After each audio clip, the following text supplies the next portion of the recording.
Shalom. Shalom. Selamat pagi. Boleh kita kembali berbakti kepada Tuhan, satu anugerah yang besar. Dan pertama-tama saya mengucapkan syukur kepada Tuhan kalau pada kesempatan pagi hari ini saya boleh kembali menyampaikan kebenaran firman Tuhan untuk kita semua. Puji nama Tuhan. Haleluya. Haleluya. Haleluya. Dalam keadaan sehat Bapak Saudara? Amin. Puji Tuhan. Saya sakit tapi tetap memuji Tuhan. Amin. Ya.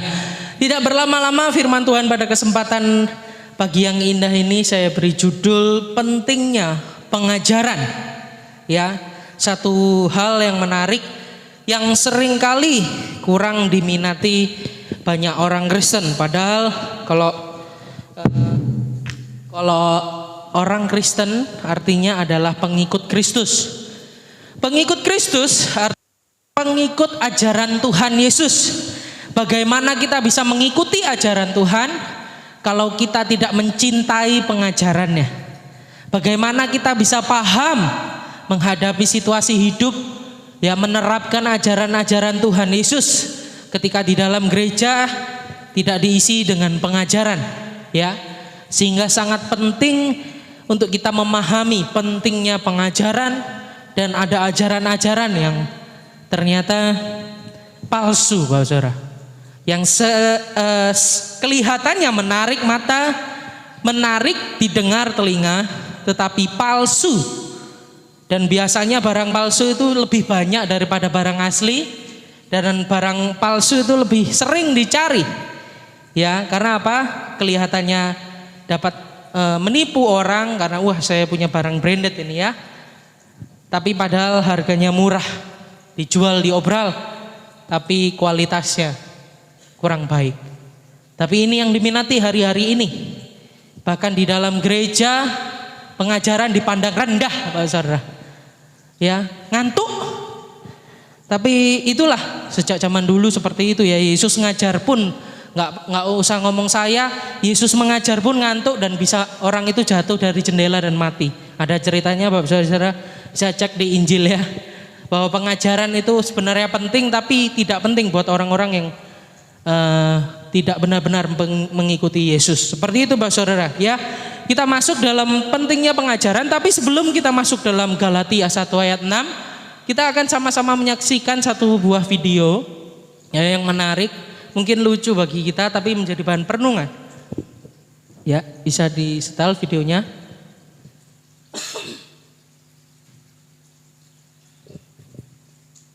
Kita akan saksikan bersama-sama seorang bayi kecil ya.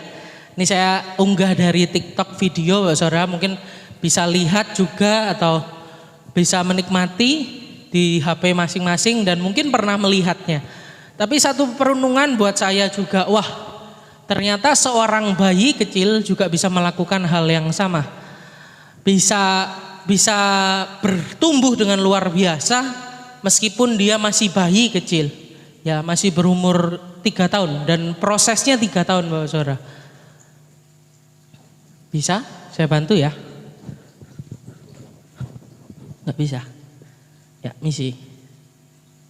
Saya di pause dulu. Oke. Oh ini dia. Ya imut ya Bapak Saudara. Ada suaranya enggak ini? Oh dinyalakan. Oke. Permisi ya. Oke, kita mulai lihat Bapak Saudara. Suaranya dikecilin mungkin ya. Supaya enggak terlalu besar kayak tadi.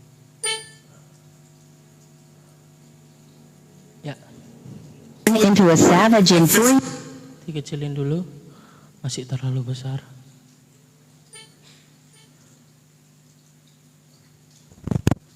Ini seorang bayi, itu artinya watch me turn into a savage in 3 years. Lihat saya menjadi seorang yang luar biasa dalam 3 tahun.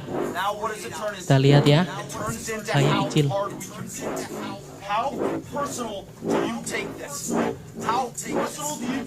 Hanya melihat sepeda kecil, dan jatuh, kembali lagi jatuh, jatuh lagi Pak Saudara, jatuh lagi,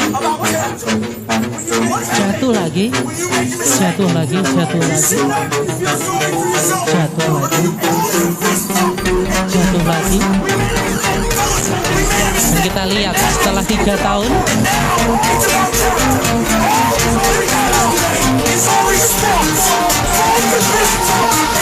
dapat mengendarai Watch me turn into a sudah savage in selesai. 4 Dapat years. mengendarai sepeda motor cross dengan luar biasa. Kita saksikan sekali lagi, nggak masalah. Oke, jatuh, Watch me turn into a Jatuh. savage in 4 years. jatuh lagi, ya.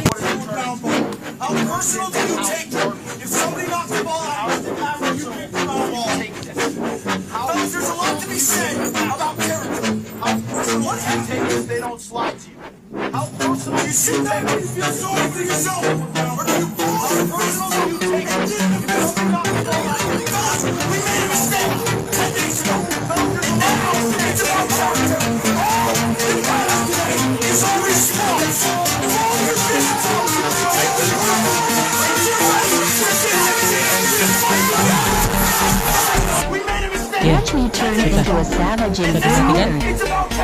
Oke, puji nama Tuhan. Dapat pemahamannya Pak Saudara? Mungkin ada perenungan? Iya. Kita melihat seorang bayi yang adalah seringkali kalau muda itu diremehkan Bapak Saudara. Seorang anak kecil ya, tetapi bagaimana ayahnya mengencourage ya, memberikan satu kata-kata motivasi, nggak hanya itu, ditemani dan diajar. Ini pentingnya pengajaran Bapak Saudara. Bagaimana seorang anak kecil berumur 3 tahun dia bisa memenangkan pertandingan motor cross yang belum tentu kita belum bisa hari ini. Ya, saya umur 27 tahun dan belum bisa motor cross seperti itu ya Bapak Saudara. Tetapi seorang anak bayi ini ya Bapak Saudara, dalam 3 tahun dapat melewati satu perlombaan yang luar biasa dan memenangkan pertandingan. Ya, ini sulit Bapak Saudara. Ya, bukan hal yang mudah apalagi bayi. Tentunya buat ayahnya yang mengajari dia juga satu hal yang sulit. Next slide. Tetapi kita bisa belajar. Pengajaran memang sulit. Itu ditujukan supaya kita bertumbuh dan lebih baik, Bapak Saudara. Ya. Kalau ada di sini tidak suka hal yang sulit, terus anaknya disuruh stop sekolah. Ada? Nggak ada ya. Oh, sekolah itu sulit, nggak usah sekolah. Yang mudah-mudah saja, betul ya biasanya? Enggak mungkin ya. Ada yang di sini suruh anaknya berhenti sekolah karena sulit? Tidak ada. Sulit dalam sekolah lebih baik daripada nanti lebih sulit di dalam kehidupan. Sama seperti itu, ketika kita menjalani peperangan rohani di dalam kehidupan kita sehari-hari, kalau kita tidak mau sulit belajar kebenaran firman Tuhan, kita tidak mau bergumul dalam prosesnya Tuhan, jatuh bangun seperti anak bayi tadi, ya, kita bisa bertumbuh? Saya yakin tidak. Kita bisa berubah? Saya yakin tidak. Kita bisa menjadi lebih baik? Saya yakin tidak. Ketika kita tidak mau diajar oleh kebenaran firman Tuhan, kita tidak mau jatuh bangun dalam proses kehidupan ini, saudara. Sehingga pengajaran memang sulit. Itu ditujukan supaya kita bertumbuh dan lebih baik, saudara. Ada satu cerita menarik sebelum kita masuk ke Galatia, kita buka Alkitab Yohanes 6 ayat 59 sampai 60. Saya bacakan buat Bapak Saudara. Yohanes 6 ayat 59 sampai 60. Saya bacakan buat Bapak Saudara. Semuanya ini dikatakan Yesus di Kapernaum ketika ia mengajar di rumah ibadat. Sesudah mendengar semuanya itu, banyak dari murid-murid Yesus yang berkata, perkataan ini keras, siapa yang sanggup mendengarnya? Saya boleh cerita sedikit tentang ayat ini, Bapak Saudara. Kalau naik ke perikop di atasnya, Ini adalah satu cerita ketika Yesus memberikan makan kepada murid-murid pengikut-pengikutnya. 5 roti, 2 ikan diberikan kepada mereka semua, sisa 12 keranjang. Sering dengar ini ya? Satu mujizat yang luar biasa. Mujizat yang heran dan mencukupkan segitu banyak orang, Mbak Saudara. Tetapi apakah itu inti dari ceritanya? Banyak yang dari kita mungkin belum tahu, ada yang sudah tahu. Tetapi inti dari ajarannya adalah bukan tentang roti yang diberikan, tetapi tentang Yesus sendiri yang adalah roti hidup. Tetapi inti pengajaran yang benar-benar ketika disampaikan kepada murid-muridnya, pengikut-pengikutnya, bahwa dia adalah roti hidup. Apa yang dikatakan murid-murid? Pengikut-pengikutnya? Sesudah mendengar semuanya itu, banyak dari murid-murid Yesus yang berkata, perkataan ini keras, siapakah yang sanggup mendengarkannya? Dan banyak dari mereka, banyak tidak sedikit, banyak dari mereka meninggalkan Yesus.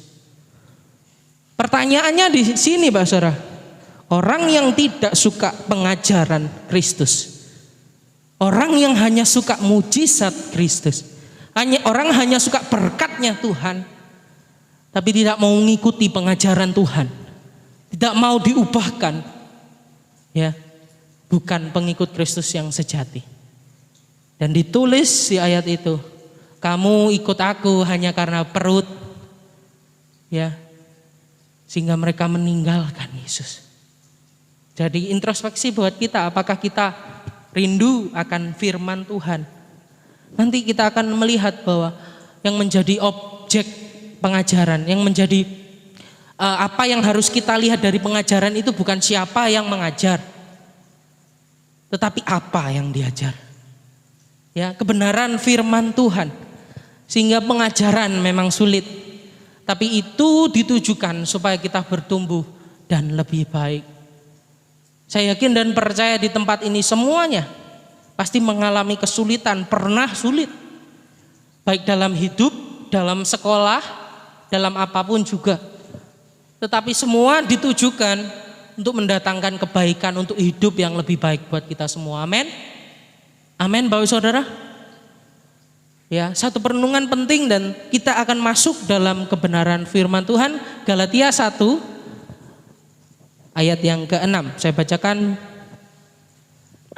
Mungkin kita akan baca bersama-sama Galatia pasal yang ke-1, Galatia pasal yang pertama ayat yang ke-6.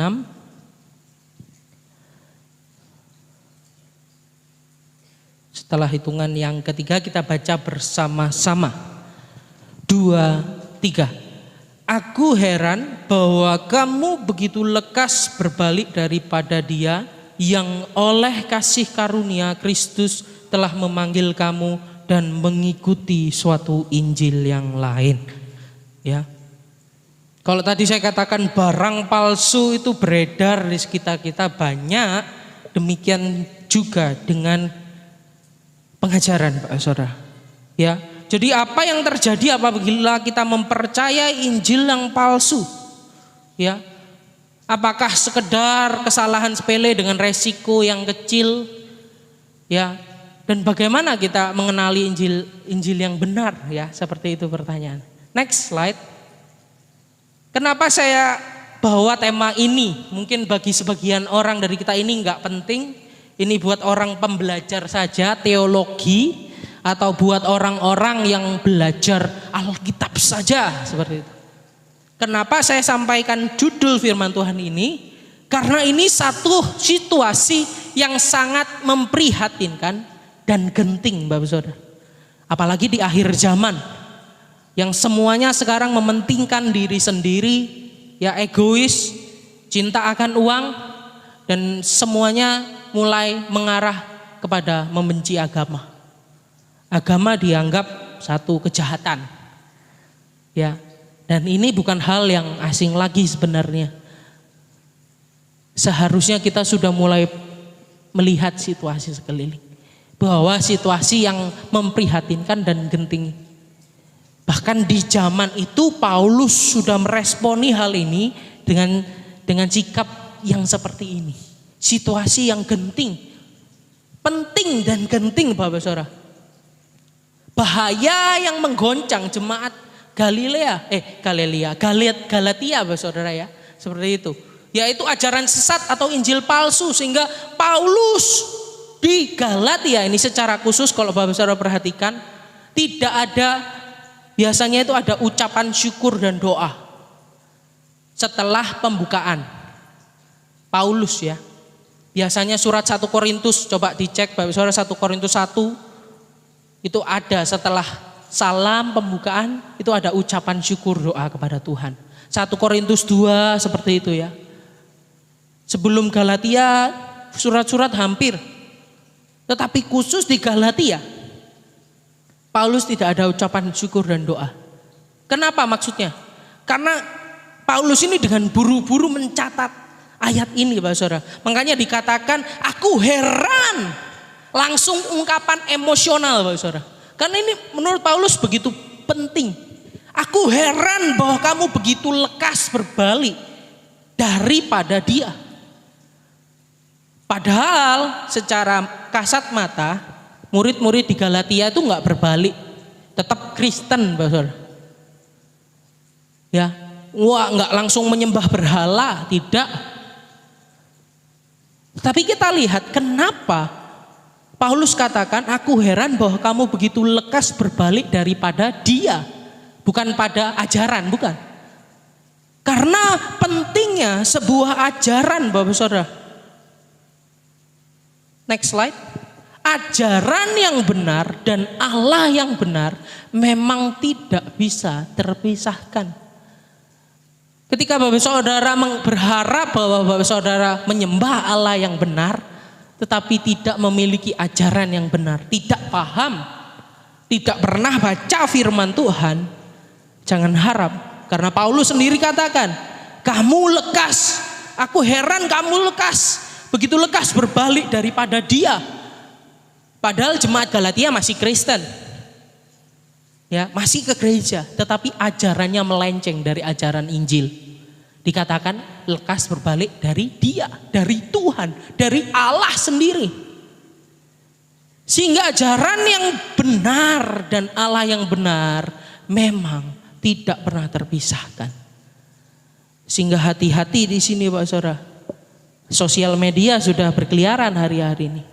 Kalau Bapak Saudara tidak sungguh-sungguh baca firman Tuhan secara komplit, ya baca, dipahamin satu perikop, diulang, berdoa sebelum membaca, minta Roh Kudus menerangi pikiran kita untuk membuka sehingga firman Tuhan itu menjadi pelita bagi kakiku, terang bagi jalanku. Ya, jangan sampai saya sampaikan hal yang keras Bapak Saudara untuk jemaat di tempat ini, bukan untuk menakut-nakuti, enggak, karena saya sayang, saya rindu supaya jemaat di tempat ini juga bertumbuh dalam pengajaran yang benar. Supaya bukan datang kepada saya lalu menghormati saya, tidak. Tapi untuk datang kepada Tuhan, kita sama-sama menyambut Allah itu ketika dalam peribadatan. Sehingga ibadah yang sejati muncul dari orang-orang yang memahami kebenaran firman Tuhan dengan sejati. Dan saya boleh katakan kuasa, pemuritan, dan ajaran tidak bisa dipisahkan dari gereja. Karena apa? Yesus sendiri katakan di Matius 28 ayat 18 sampai 20. Pergilah, jadikanlah semua bangsa muridku dan baptislah mereka dalam nama Allah Bapa, Putra dan Roh Kudus. Dan ada kata-kata dan ya. Saya bacakan lebih lengkapnya, ajarlah mereka. Yesus mendekati mereka dan berkata kepadaku, telah diberikan segala kuasa di sorga dan di bumi. Karena itu pergilah, jadikanlah semua bangsa muridku, bicara pemuritan.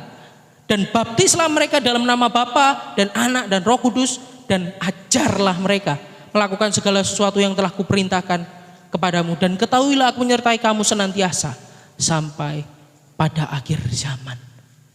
3 hal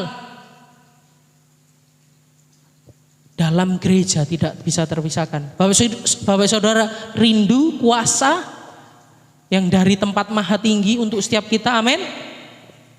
tidak terpisahkan dari pemuritan, mau dimuridkan, dan pengajaran yang benar. Sehingga orang kalau mau terima kuasa, ya kuasa yang bagaimana? Kuasa yang memulihkan secara sempurna dari dalam. Kalau cuma dari luar, orang di luar juga bisa tanpa Yesus. Tapi pemulihan yang dari dalam ini yang lebih penting, Bapak. Karena bicara tentang satu nilai yang bersifat kekal, Bapak Saudara. Puji nama Tuhan. Ya, next slide. Sekarang kita akan maju ke dalam poin selanjutnya, mengenali ajaran palsu. Bagaimana penting ajaran firman Tuhan? Ya, kita tahu sesuatu yang baik, ya, kita harus tahu dulu yang palsu itu gimana biasanya. Dan ini dijelaskan oleh Paulus di Galatia ayat yang ke-7b sampai yang ke-10. Ya, saya bacakan 7b sampai yang ke-10, Galatia pasal 1 ayat 7b sampai yang ke-10.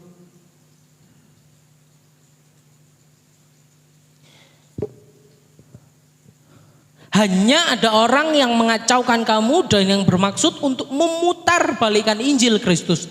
Tetapi sekalipun kami atau seorang malaikat dari sorga yang memberitakan kepada kamu satu Injil yang berbeda dengan Injil yang telah kami beritakan kepadamu, terkutuklah dia.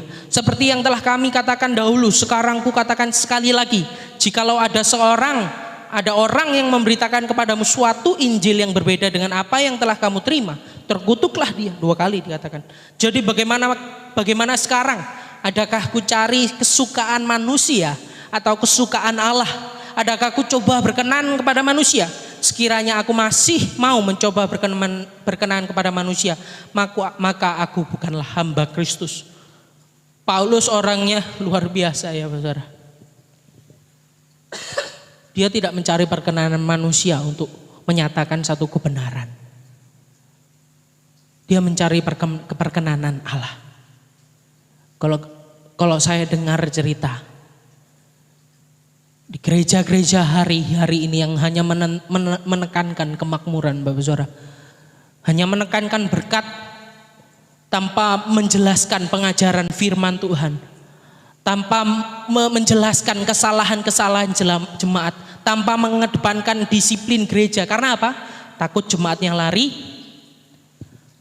takut jemaatnya berkurang, takut jennya pergi.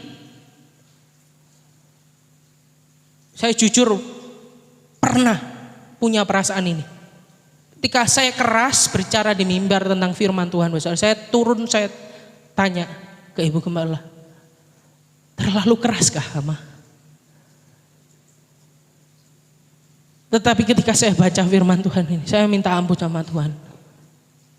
Tuhan, ketika saya sampaikan kebenaran firman Tuhan, biarlah saya mencari perkenanan Allah, menyampaikan kebenaran Tuhan, bukan mencari perkenanan manusia. Untuk apa? Untuk kemuliaan nama Tuhan, untuk pertumbuhan jemaat. Ya, kita masuk apa yang menjadi ciri-ciri ajaran sesat. Next slide. Yang pertama, menimbulkan kekacauan. Ayat 7b, Bapak Saudara, saya bacakan kembali lagi. Hanya ada orang yang mengacaukan kamu dan yang bermaksud untuk memutarbalikkan Injil Kristus. Yang pertama, mengacaukan ajaran, Bapak Saudara. Ya, ketika ajaran mulai menyimpang, Bapak Saudara, itu akan membuat kekacauan, sehingga biasanya timbul perdebatan teologis. Ya, sehingga timbul kebingungan di antara jemaat. Dan ini yang dialami di jemaat Galatia. Ketika Paulus sudah sampaikan Injil yang benar, bahwa karya Kristus adalah jalan menuju keselamatan. Tetapi ketika ada ajaran lain ditambahkan, ajaran Yahudi menaati hukum Taurat ditambahkan, kalau kamu melakukan ini dan ini dan ini, kamu juga masuk surga. Sehingga karya Kristus ditambahkan, itu menjadi kacau, Bapak. Karena apa? Hanya karena keselamatan di dalam Kristus kita boleh beroleh keselamatan. Bukan karena perbuatan baik kita, Bapak. Tapi itu menimbulkan kebingungan di dalam jemaat Galatia. Tetapi Paulus memberikan ciri-ciri, mengkacaukan kamu. Ya, Lalu yang kedua, next slide lagi. Memutarbalikkan Injil Yesus Kristus. Injil yang harusnya, keselamatan yang kita terima, kita orang berdosa, kita diselamatkan karena Allah mengasihi kita melalui penebusan Yesus. Ketika kita terima Yesus sebagai Tuhan dan Juru Selamat, ya, kita menerima kekekalan keselamatan itu, penebusan, yaitu Injil Yesus Kristus itu sendiri.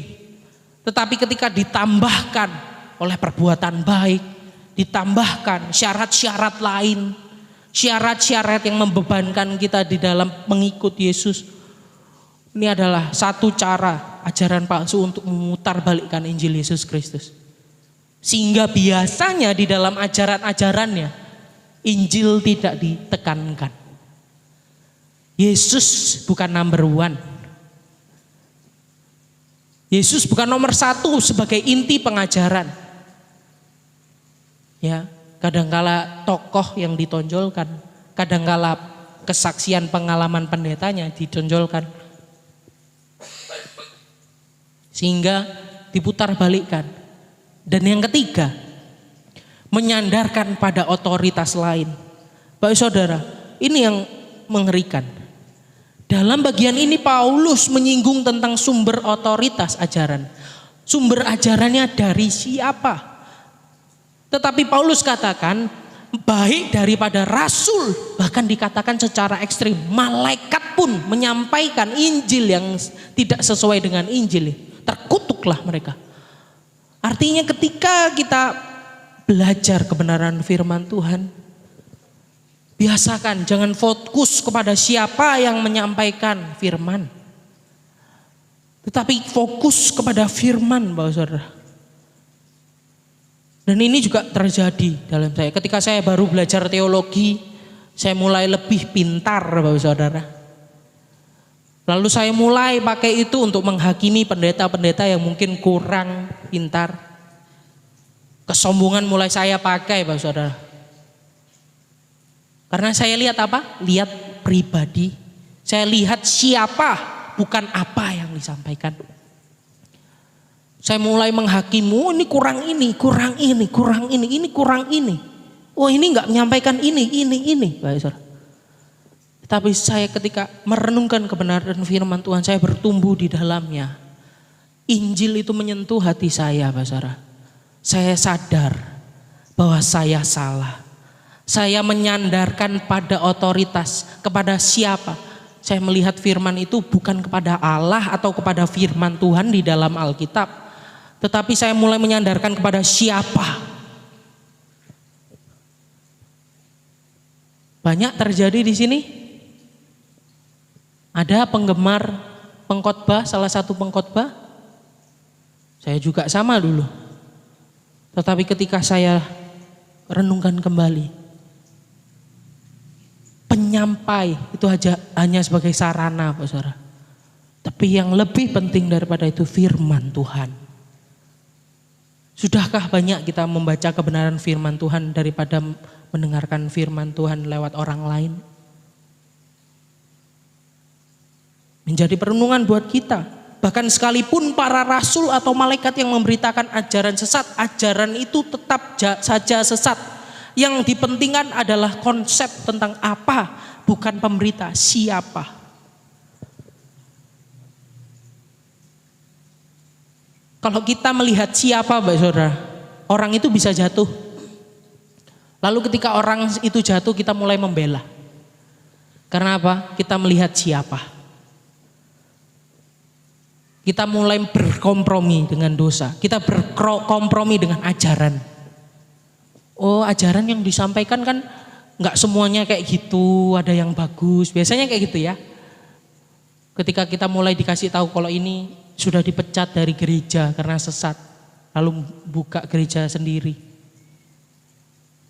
Tapi ajarannya nggak semua jelek lah, ada yang baik.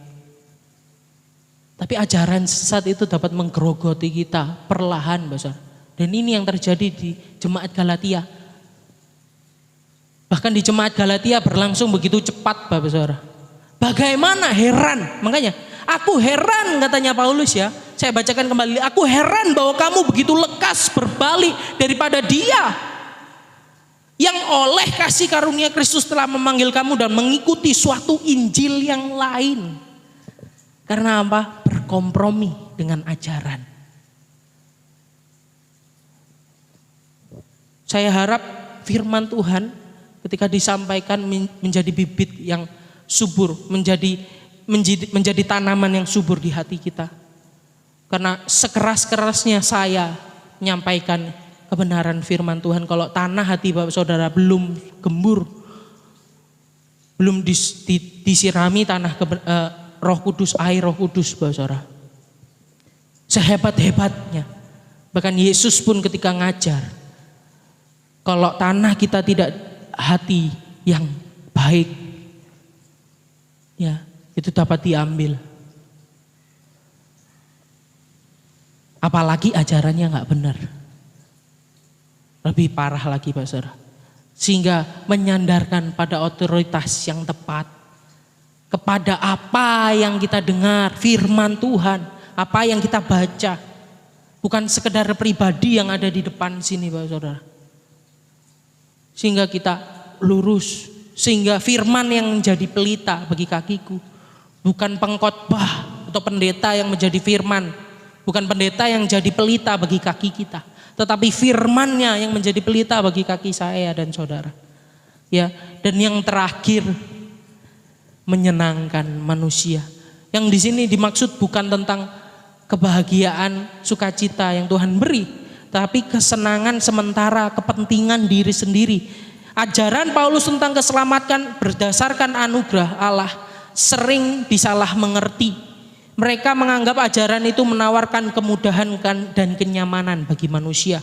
Tidak perlu berbuat baik, hanya beriman. Seperti itu ya, seakan-akan. Dan Paulus sering difitnah Bapak Saudara oleh orang-orang lain.